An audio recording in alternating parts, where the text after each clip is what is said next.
Hi everyone, welcome to AMC Movie Talk for movie fans. I'm your host, Clark Wolf, and this is our daily show bringing you the latest in movie news with insight into what it all means. Joining me this morning is AMC Associate Editor, Miss Amy Rose Eisenbach. Amy Rose, good morning. Good morning, how goes it? Pretty good, how about you? Good, thanks. John was supposed to be here today, but apparently had some technical difficulties via Skype, so what a tease. We miss you, John. We'll catch you next time. Also joining us this morning is AMC Production Manager Dennis Sen. Dennis, good morning. Good morning, ladies. Woo, Dennis! Happy to have you here. I'm glad to be here. Some more interesting casting news pertaining to James Gunn's Guardians of the Galaxy has just been announced. Actress Glenn Close is joining the cast in a leadership role in NovaCorp, the Intergalactic Space Patrol. The film already includes cast members Chris Pratt, Zoe Saldana, David Bautista, Michael Rooker, Lee Pace, and John C. Reilly. Amy Rose, what do you think of Glenn Close joining Guardians? I think it's very interesting. Once again, says that superhero movies are unstoppable right now. But what I also find interesting about this is just the, different reports that I read that people are so surprised that an actress of Glenn Close's caliber could be in these films. And I'm just like, this has been happening for years. Jack Nicholson, the Joker, Anthony Hopkins in Thor. Like, there's so many amazing top shelf actors of the highest caliber who've been appearing in these films for a long time. So I'm not really shocked. I just think Glenn Close is an interesting choice. I imagine her role will be kind of similar to Nick Fury's role that Samuel L. Jackson has been portraying. So yeah, I mean, it's never a bad thing, as John and I reiterate many times, to add talent to a picture. I do think the cast is rounding out in a very interesting way, though. First one being Chris Pratt, but Zoe Saldana, jeez, she has really just become this sci-fi goddess. Yeah, she really has. I'm just loving it. Star Trek and Avatar and Guardians, and I'm digging it. So yeah, interested to see how Glenn Close will be added to the cast and what her role, will really entail. I think it's a good, addition. I don't think it should be surprising, like you said. Jack Nicholson, Anthony Hopkins, and all these other great actors. We just had Robert Redford, join Captain America. So I don't think it's that big a shock anymore, but I like it. This year marks the 75th anniversary of Superman, and in celebration of our beloved last son of Krypton, Warner Brothers has unveiled a new logo for the character. They also announced that Zack Snyder is teaming up to create a new Superman short with Batman the Animated Series co-creator Bruce Timm, Batman the Dark Knight Returns director and Man of Steel storyboard artist Jay Oliva, as well as DC's Jeff Johns, Mike Carlin, and WB Animation's Peter Girardi. The short is said to pay homage to all the renditions of Superman over the years, including Max Fleischer's cartoons, on-screen portrayals by George Reeves and Christopher Reeve, iconic versions drawn by artists Wayne Boring, Kurt Swan, and Neil Adams, up through Henry Cavill's interpretation in Man of Steel. Dennis, do you like the new logo, and what do you make of this Superman shorts news? I think the new logo looks okay. I mean, it's not like they're not redoing Superman's logo. It's just a logo to celebrate the 75th anniversary. And I think the short's cool. I think it's just going to be like a 30-minute documentary style, like a featurette you'd find on, they'll probably put on the Man of Steel Blu-ray when it comes out. So I look forward to seeing it, but it's not like super exciting or anything like that. I personally don't really like the logo. I think that, while they haven't reinvented it or anything, I think the inclusion with the words and that exact pose and everything, I just think it looks a little cheesy. I think they could have done better, especially for 75th anniversary. This is a big deal, baby. So I'm not that stoked on it. I am excited for the documentary short. I do think it's going to be like kind of what Dennis was saying. But I just think everyone collaborating on this, especially Tim with Snyder, I think it's going to be really interesting. And it'll be cool to see the different renditions of Superman throughout the years and, how Henry Cavill will now portray it. And, I think it will be interesting. Yeah. I wonder, do you think they're going to bring in any Brandon Routh in there? Like, do you think they're even going to mention Superman Returns, or is it like so? Because Brandon Routh really got a bad rap, and he did not deserve it. The film was not amazing, but he did a really solid job in it. So I don't think I would like to see him in it. He deserves it. He does. Word. Music icon Elton John and director Michael Gracie have been searching for someone to play John in Rocketman, a biographical musical fantasy about the life and music of the famed performer. Reports state that they have their eye on none other than Bane himself, Tom Hardy, to star. They have such a similar build, too, Elton John and Tom Hardy. Amy Rose, what do you think about Hardy playing Elton John? If he does it in the Bane voice, Rocketman, then I'm in. But I don't know. Like, I really like Tom Hardy. Warrior, Lawless, like, he's an amazing, even Bane, he's an amazing actor and not so bad on the eyes either, you know what I'm saying? But in your dreams, Elton John, I'm sorry, this man's too good looking to play you. And I really am a firm believer that they should at least have some of the similar qualities. The first actor that comes to mind, and I'm not thinking about singing abilities, anything besides just physical, where he could be transformed, is Toby Jones. I could really see Toby Jones. Yes, that's awesome. And he's amazing. And he played Hitchcock in this kind of film that wasn't really seen by many people either. And he was great. And he's great. Infamous. I think he's an amazing actor. And just, that's more physically what I imagine. And, you know, perhaps Elton John will sing and the person's just performing. But I don't know if you saw Behind the Candlebra, yeah, so he looks just like Liberace. Michael Douglas did an amazing Liberace. Yeah. If you're representing a musical icon like Elton John, who has contributed so many amazing songs and has just affected so many artists, I think you just need to kind of capture his look. Not to say that Tom Hardy might not do a good job, and, you know, movie magic makeup can really do wonders, but from the first news of this, I'm a little surprised, so it'll be interesting to see how it plays out. What do you think, Dennis? Yeah, I also love Tom Hardy. I think he's a great actor. But yeah, this is totally not the right casting. And two, you should not be able to have a say on who is going to play you in a movie. Right, yeah. That's like, okay, then everyone's going to be like, oh, I want Brad Pitt or George Clooney to play me. It's like, no, it should be separate. Because otherwise then you get people thinking like, all right, I'll just get the best looking dude out there. And I don't think that works. And hopefully they, I don't know, reverse their decision and find somebody else. I'm going to have Angelina Jolie play me because we're twins. Yeah, Sandra Bullock's going to play me too. All right, guys, we're now at the buy or sell portion of the show. Clark's going to read a couple other fun things going on in the world of entertainment news, film news, and we're simply going to say if we buy or sell it. What she got for us, lady? First up, Disney has officially found the man, or men in this case, to helm the 5th Pirates of the Caribbean. Yoshim Roning and Espen Sandberg, who were recently praised for their action-adventure film Kon-Tiki, have been locked in to direct. Amy Rose, buy or sell Roning and Sandberg helming Pirates 5? I'm going to sell it because I don't care about Pirates 5. Nope. Not at all. I did hear that Kon-Tiki was really interesting. It's definitely on my list of films I want to see. There's just so much out right now. But I definitely, or continuously being released, but yeah, I just really don't care about Pirates 5. Sorry. And I love you, Johnny Depp, but that should have ended, you know, after 1. Yeah. I also sell it for the same reason. I have nothing against these directors, but I don't need to see a Pirates 5. Oh. I didn't need to see a 4. I didn't need to see a 3. I didn't need to see 1 was great, and that's where it should have ended. Some first initial photos have been released from on set of Godzilla, which stars Elizabeth Olsen, Bryan Cranston, Juliette Binoche, and Aaron Taylor Johnson. Dennis, buy or sell these initial photos and this project in general? I buy it. I mean, it can't be any worse than the first Godzilla. And I'm not talking about the Japanese ones because those were all awesome. Yeah. But yeah, the Roland Emmerich one, that one was terrible. So I buy it. Also, I'm a fan of Gareth Edwards. He had done a low-budget movie called Monsters before and had followed it. It was really cool because he had shot it on low-budget cameras. He edited it on Premiere and did his visual effects in After Effects. So having a huge budget this time, I think he's going to do a great job. Yeah, I'll also buy, and like Dennis said, it can't get much worse. No. But was it so bad that it was awesome?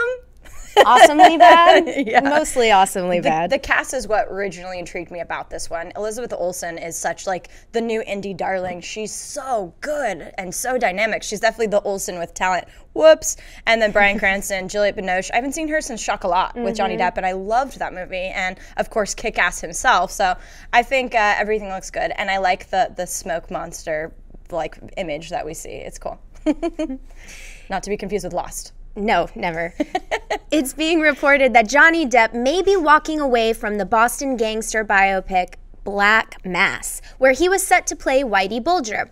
The reports state that things aren't looking great at the moment for Depp to stay on due to the studio asking for him to cut his paycheck in half, and according to sources, the actor and his management refused. Amy Rose, buy or sell Depp walking away from Black Mass?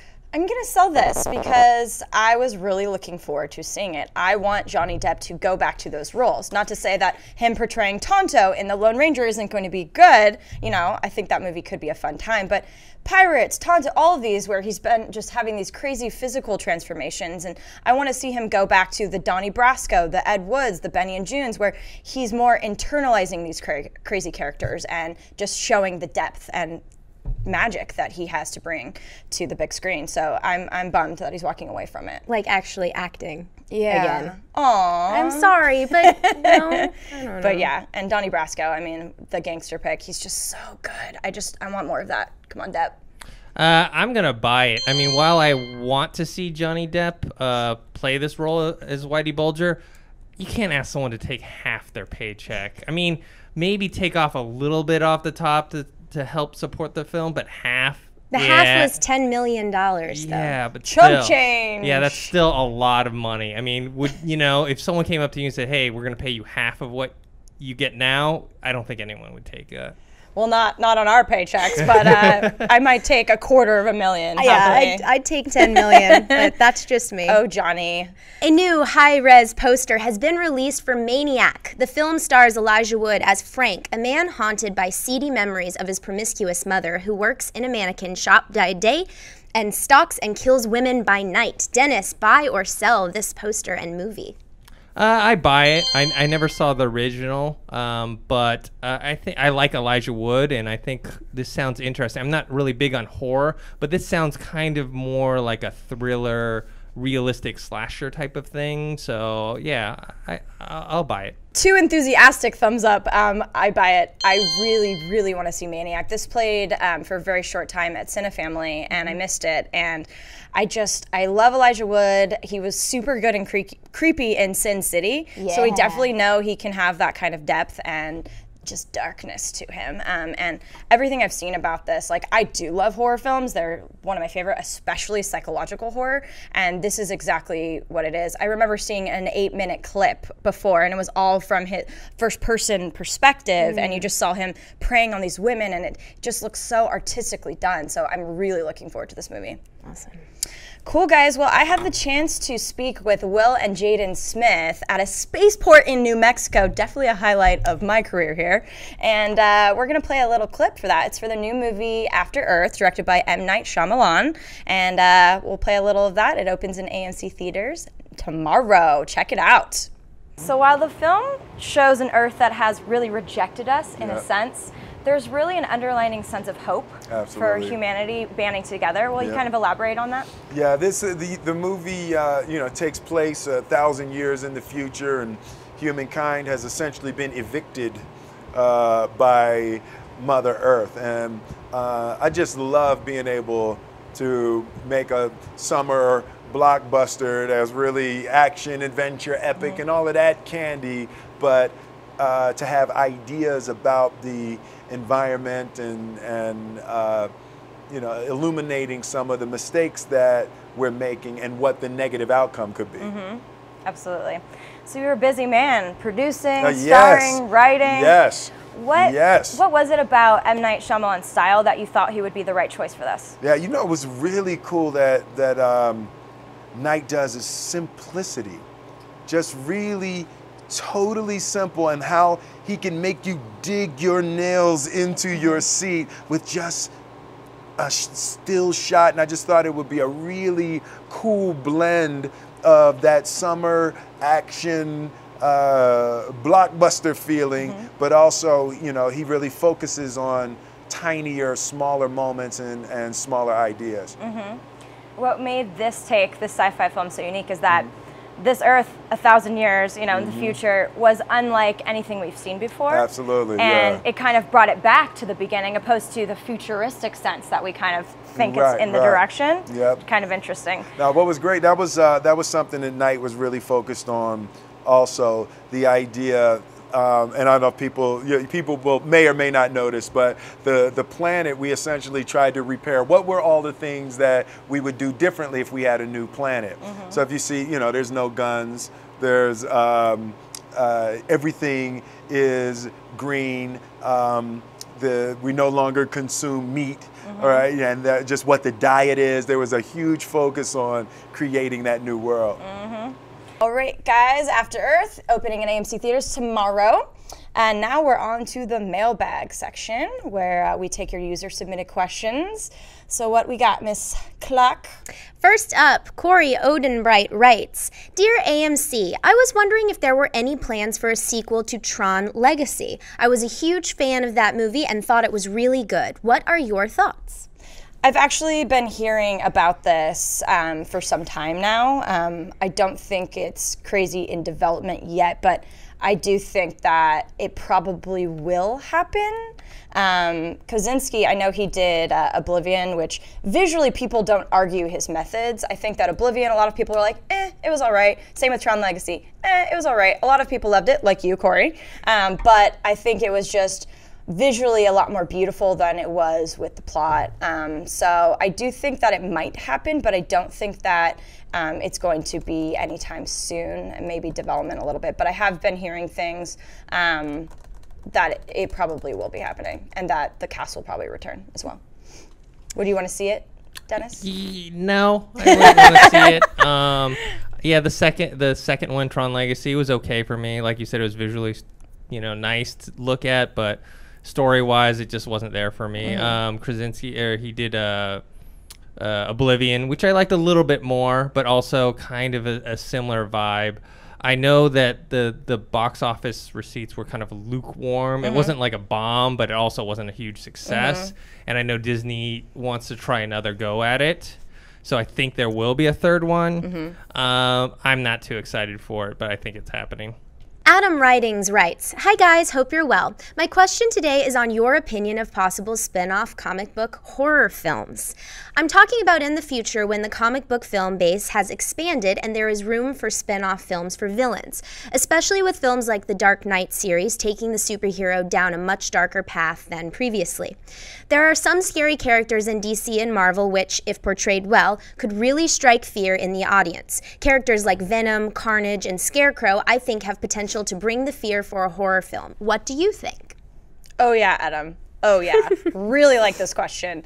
I mean, sometimes the villains are just so much more exciting than the heroes themselves, and all the ones you listed were great, and I'd really like to see Venom done right. I mean, I'm sorry, Spider-Man, Sam Raimi, love you, man, but he was not the right actor to play him. Topher Grace. Yes. I'm like, Christopher, Topher Grace. He was not. That was like a comical Venom. So I'd really like to see that redeemed. And what about Scarecrow? Awesome. Or Joker, standalone villain film. Like, I'm really, really into that. And I do like the dark, gritty tones that, these films have adopted. So I'd really, really like to see some more standalone villain. Well, Amy Rose, you're a big champion of gaming movies, or like turning games. So what about if they're good? If they're good. So what about like an Arkham?